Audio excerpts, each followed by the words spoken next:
कहते हैं देवों के भी देव हैं त्रिदेव, ब्रह्मा, विष्णु और महेश। ब्रह्मा जी को सृष्टि का रचयिता, भगवान विष्णु को सृष्टि के रक्षक और महादेव को विनाशक कहा गया है। कई लोगों के मन में यह प्रश्न उठा होगा कि आखिर त्रिदेवों की उत्पत्ति कैसे हुई, त्रिदेवों में सबसे शक्तिशाली कौन है। अगर आप भी इन प्रश्नों के उत्तर जानना चाहते हैं तो इस वीडियो को अंत तक देखें। मैं बजरंग प्रजापति आपका शब्दबाण यूट्यूब चैनल में स्वागत करता हूं।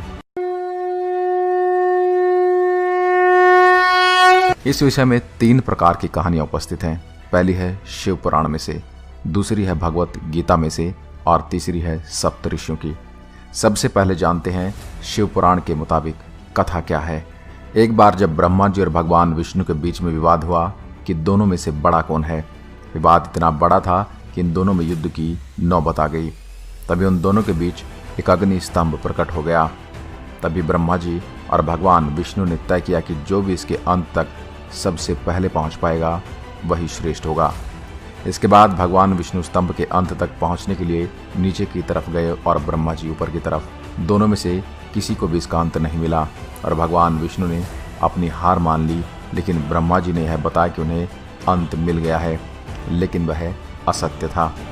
ब्रह्मा जी के असत्य बोलते ही उस अग्निस्तंभ से प्रकट भगवान शिव हुए और ब्रह्मा जी के 5 मुखों में से जो असत्य बोले थे उसे काट दिया और श्राप दिया कि संसार में उनकी कोई पूजा नहीं करेगा और भगवान विष्णु को अपने समान पूजे जाने का वरदान दिया।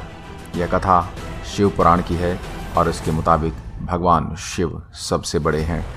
अब बात करते हैं श्रीमद् भागवत की कथा के बारे में। जब एक बार सप्त ऋषियों में चर्चा हो रही थी ब्रह्मा, विष्णु और महेश में से बड़ा कौन है, इसलिए उन्होंने त्रिदेवों की परीक्षा लेने की सोची और इसके लिए उन्होंने भृगु ऋषि को कहा। भृगु ऋषि परीक्षा लेने के लिए सबसे पहले परमपिता ब्रह्मा जी के पास गए और उनका अपमान किया और इस अपमान पर ब्रह्मा जी बहुत क्रोधित हो गए। इसके बाद भृगु ऋषि भगवान शिव के पास गए और उनका अपमान किया और बाद में जब वे भगवान विष्णु के पास गए तब विष्णु जी विश्राम कर रहे थे। तब भृगु ऋषि ने उनकी छाती पर लात मारी।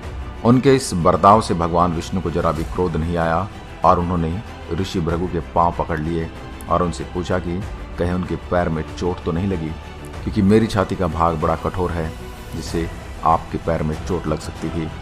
भगवान विष्णु की बात सुन के भृगु ऋषि ने उनसे माफ़ी मांगी और सप्त ऋषियों ने माना कि त्रिदेवों में से भगवान विष्णु श्रेष्ठ हैं।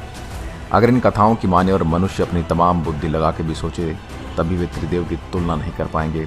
शिव पुराण, विष्णु पुराण में इन दोनों ग्रंथों में त्रिदेवों को सर्वश्रेष्ठ बताया गया है और ऐसी कोई जानकारी नहीं है कि इनमें से सबसे श्रेष्ठ कौन है।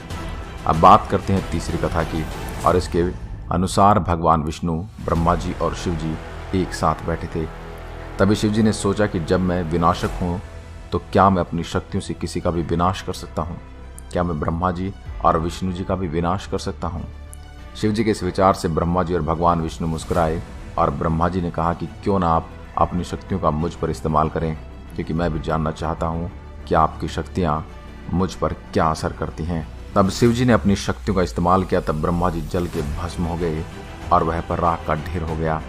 भगवान शिव जब चिंतित हो गई कि अब सृष्टि का क्या होगा, तभी जब शिव जी उस राख को अपनी मुट्ठी में लेने वाले थे तब उसमें से आवाज़ आई कि महादेव, मुझे कुछ नहीं हुआ।